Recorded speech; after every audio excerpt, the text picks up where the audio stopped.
Hi, this is Anna Horford, and you're listening to Horford Happy Hour.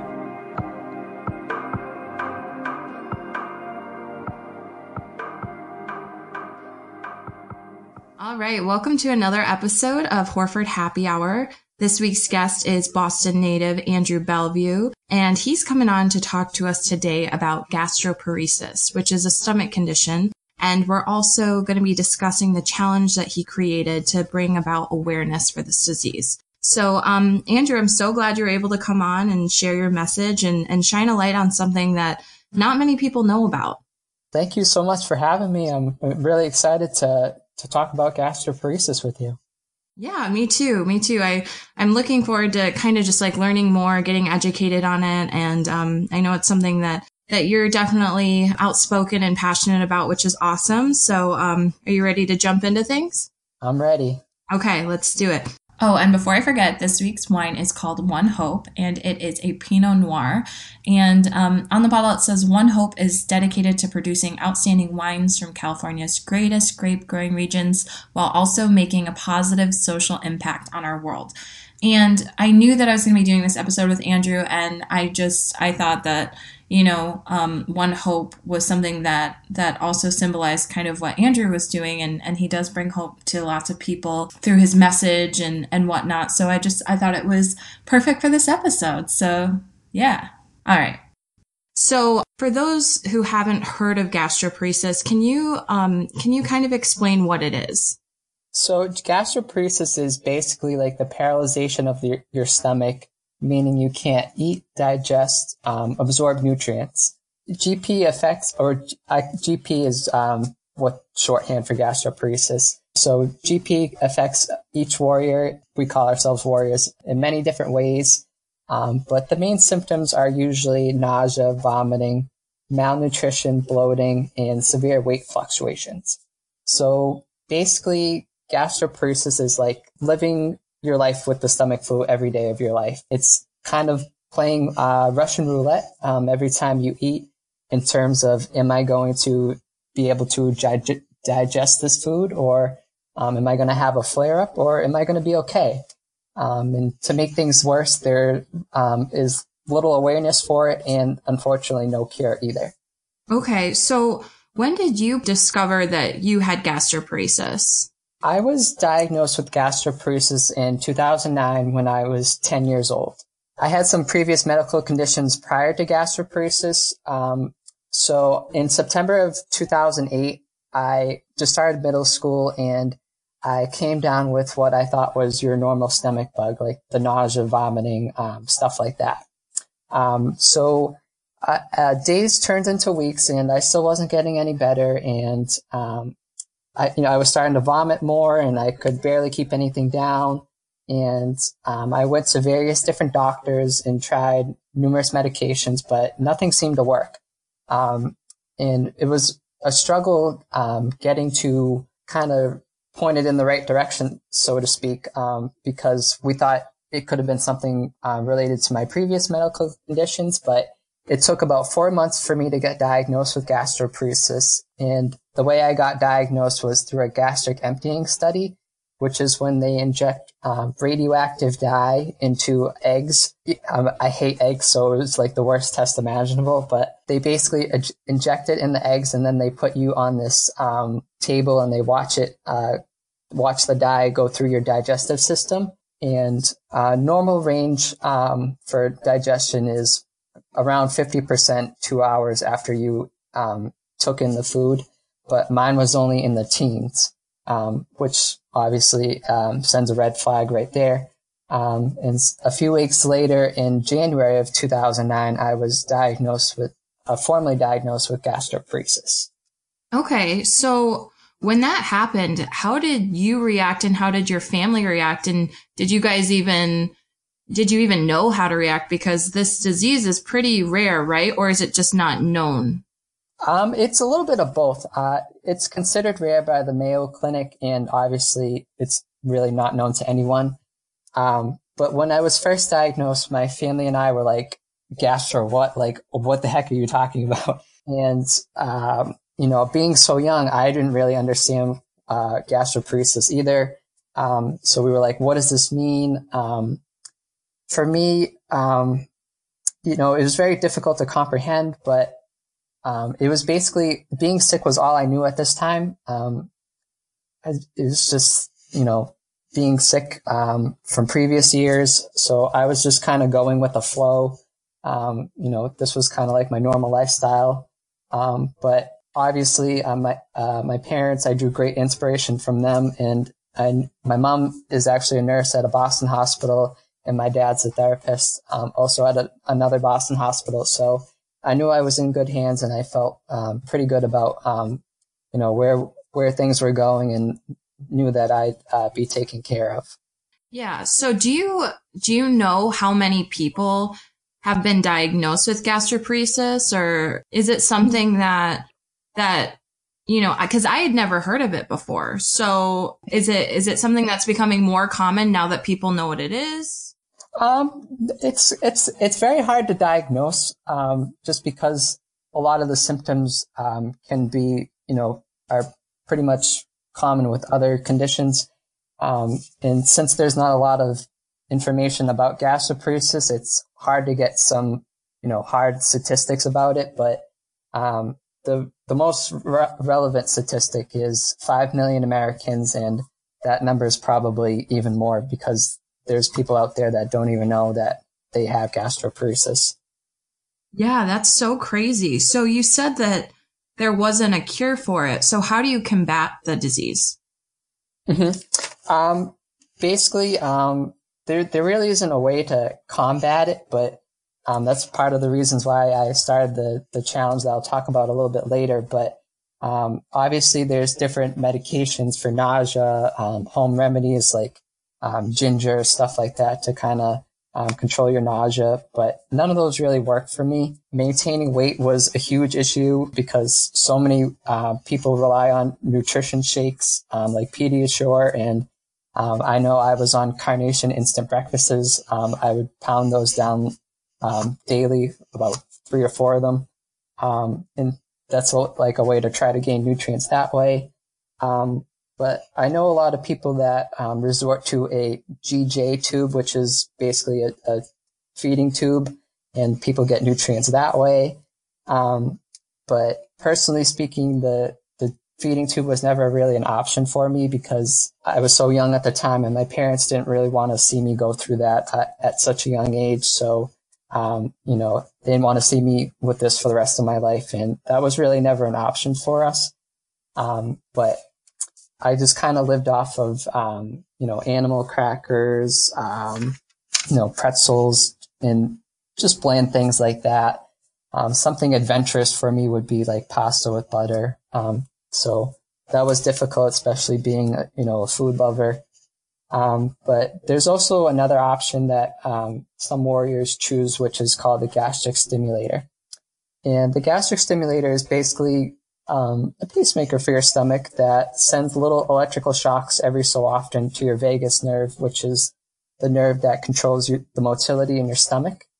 And in 2011, I was fortunate enough to receive the gastric stimulator. We decided to pursue this option just because, at this point, I was 3 years into dealing with gastroparesis, and we were trying everything in the book and nothing was working. So my gastroenterologist recommended this option, and we decided that it would be a good fit. But a lot of issues with the stimulator is that many insurance companies don't cover the stimulator because of the way the FDA approved it. It's very complicated to understand it, but essentially it's not considered a life-saving device, but a humanitarian device, which is considered improving quality of life. So that's a big issue that I'm not really sure about the specifics on that. But as crazy as it sounds, we had to travel to Jackson, Mississippi, leaving Boston, which many consider, the medical capital of the world, going to Mississippi and getting the stimulator down there. And since then, I've been happy to report that my symptoms have been controlled, and pretty much kind of like a living like a normal life and everything. But unfortunately, the success rates vary from patient to patient. So I know people that have responded well to it, but I know others that also have had pretty, minimal results with it. But I'm just very fortunate that I've responded to it, and hopefully that we can get some funding to make this like an actual cure. Yeah, definitely. And I mean, I think it speaks to a lot to our healthcare system, which I know is a different topic as far as devices and tools that are necessary and like life-saving versus humanitarian device. So I think that that's kind of crazy just because, if it improves your quality of living, I just feel like that's you wouldn't even have to think twice about that. That's just something that, people who are struggling with this disease, I mean, you'd think like that they'd be able to be provided with what they need in order to live a happy and healthier lifestyle. So that's kind of crazy to me. It was such a long appeal process, and it was just, I mean, I was supposed to get the stimulator in November of 2011, and it took until April of 2012 to get it all finalized. It's just crazy. Yeah, that's wild. So I have to ask, is gastroparesis in your case, is this something that you were born with and it just kind of presented itself as you got older, or is it something that you had developed over time? It just kind of came up out of the blue. My doctors think that it's somewhat related to my previous medical conditions, but they've never been able to tell us definitively that if it has or hasn't. But I know some people are born with it. Some are just idiopathic, meaning that it just comes out of the blue. And it's one of the leading causes is, I think, diabetes as well.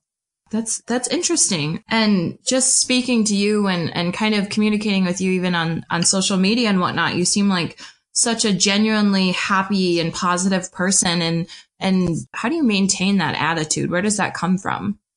I mean, I've always been an upbeat, positive person. Like, I'm the guy that, doesn't lose hope until the game hits, zeros at the end of the game. But with that being said and all, it was difficult. It's very difficult to remain optimistic, especially being so young and, not being able to go out to parties with friends and, do normal childhood activities. But, I drew a lot of inspiration from my family because they were always pushing me to live a normal life and, to not let me fall victim to the effects of gastroparesis. And I just kind of developed this little model that I like to say called pain's inevitable, but suffering's optional. And, just rolled with the punches and try to do my best and continue on with life. That's totally inspiring. And I think that's amazing. And so you had brought up like things like you weren't able to go out to parties with your friends and whatnot. How is day-to-day life different for you when you're fighting this disease? Mm-hmm. I'd compare living with gastroparesis to, I don't know, maybe this year's Celtics team. You're constantly, fighting an uphill battle with, all the debilitating symptoms, the isolation, and, all the day-to-day challenges you face. But you just have to be resilient. Gastroparesis is sitting by the toilet for hours on end. It's being fearful of going out in public because you don't know where that nearest bathroom is. It's playing Russian roulette every time you eat. It's feeling alone and isolated because no one understands, including some doctors in some cases. There's just no physical sign of GP, and many consider it to be an invisible condition, meaning that you present fine on the outside, but on the inside, it's a totally different ballgame. And for me, it was, I faced constant nausea from the time I woke up to the time I went to bed, and vomited 10 to 15 times a day. But despite my symptoms, I was determined to live as much of a normal life as I possibly could. And I would go to school for an hour a day. I would get dismissed. Then my mom would drive me back for extra help and make up any tests or quizzes. And I try to keep up with my peers on the, athletically as well.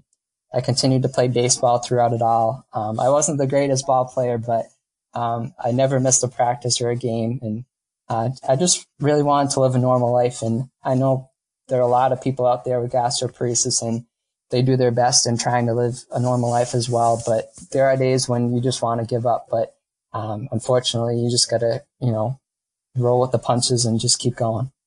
Yeah, definitely. And I think, like you said, having a good support system is important. And so that's probably extremely helpful for you. And you're obviously so much more than your condition. So I kind of want to know a little bit about you. So what are some of the things that you enjoy doing, like your hobbies or your favorite places and sports teams and whatnot? I'm a diehard Boston sports fan. I mean, just growing up in Boston and, being born into a family that are sports fanatics, I just kind of gained a passion for all of the Boston sports teams, whether it's the Celtics, Red Sox, Patriots, or Bruins. And as far as hobbies go, I played baseball all throughout my life up until college, and I was pretty active. I enjoy running. So I used to ride my bike all the time around the neighborhood, just doing physical activities like that. And then for places, I'm a huge Disney nerd, so I've been to Disney World 25 times, I think. I've been like every year since I've been born, and then we've gone a couple times twice a year. So Disney World's always been, yeah. Disney World's been a huge big part of my life, and there's just something about being there and being in a different world and just forgetting about all your worries. It's definitely been a huge part of my life. Yeah, that's so awesome. I'd love to go to Disney World that much. Like you said, just escape and whatnot. And I think that's awesome. Just talking about your challenge a little bit. So it's called the Gastroparesis Pie Face Challenge. Mm-hmm. When and why did you begin the challenge? Yeah. So in the summer of 2016, I saw a tweet from a senator in Wisconsin saying that August was officially declared Gastroparesis Awareness Month by the National Health Observances, which is the people that declare, certain months for awareness and all that stuff. So this was a huge milestone in the gastroparesis community, and I kind of wanted to do something to celebrate it. And, growing up in Boston, just a few cities away from the birthplace of the Ice Bucket Challenge, I saw firsthand what P480 accomplished for ALS and thought maybe I could do the same for gastroparesis. So I started to brainstorm some ideas and was scrolling through my Facebook account one day, and I saw a whole bunch of videos of people playing this game from Hasbro called Pie Face, where you flick a lever and whipped cream comes in your face. And I saw that people were having a good time and, enjoying it and having fun. And, I thought to myself, oh, this is something that could be symbolic of gastroparesis. Like, you're not actually eating the food. You're just smashing it in your face. So that's when the challenge was born. And, the challenge pretty much mirrors the Ice Bucket Challenge, except, you use a whipped cream pie, instead of an ice bucket. You challenge friends and make a $1 donation to g-pact.org, which is a nonprofit organization that conducts research on gastroparesis and also provides patients resources. That was pretty much how it was born. That's awesome. And so who's been involved in the challenge so far? And I saw that you, this was a while ago, but you had that ESPN feature, right? Mm-hmm. So who, sports wise, I know that you've had some Red Sox and whatnot. So can you just tell us a couple people who've taken part in the challenge? Sure. At first, getting people involved was very difficult. I could barely get my friends and family involved, but this was something that I wanted to do, and I was hoping that it would take off. So I kept at it. And then a few days after Christmas of 2016, I got a tweet back from David Price of the Boston Red Sox, and I saw my notification pop up on my phone, David Price mentioned you on Twitter. So I opened it right away, and he was like, yeah, man, I'd be willing to do it. Just send me a video. So I remember running down the stairs and telling my mom about it, and I rushed back up, and I could barely like film the video. Like I was shaking. I was so nervous. So we finally got the video filmed, and then a few days later, he sent back a video, and he passed it on to Brock Holt, his teammate on the Red Sox, and then Holt passed it on to Andrew Benintendi, Jackie Bradley Jr., Chris Young, and Rick Porcello of the Boston Red Sox. Porcello challenged Joe Kelly, also of the Red Sox, who seems to be on quite a fame ride after his fight with the Yankees this past week. But so he hasn't taken the challenge yet. But Joe, if you're listening, I'd appreciate the support. But in the recent months, David Ross, who used to play for the Red Sox and Chicago Cubs, he took the challenge, and Didi Gregorius, who is the New York Yankees shortstop, also participated in the challenge. And there's also been a lot of local Boston reporters, radio personalities, even some people from Barstool Sports have gotten involved. People, complete strangers, fellow GP warriors. You know, I've seen pie faces from across the United States and even internationally in the UK and Australia. So it's been, the support I've received has been truly overwhelming. And, you know, to see something that I started 2 years ago and to be consistently getting videos on a daily basis is just, I never thought it would be at this level.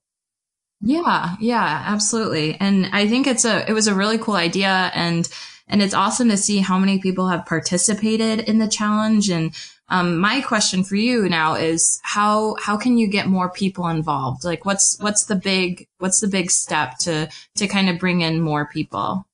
Definitely, obviously participating in the challenge is one, but the big component is donating to GPACT. GPACT is a small organization they're based in Edders, Pennsylvania. They're about 12 people strong, and they all have some type of gastroparesis or digestive tract paralysis condition.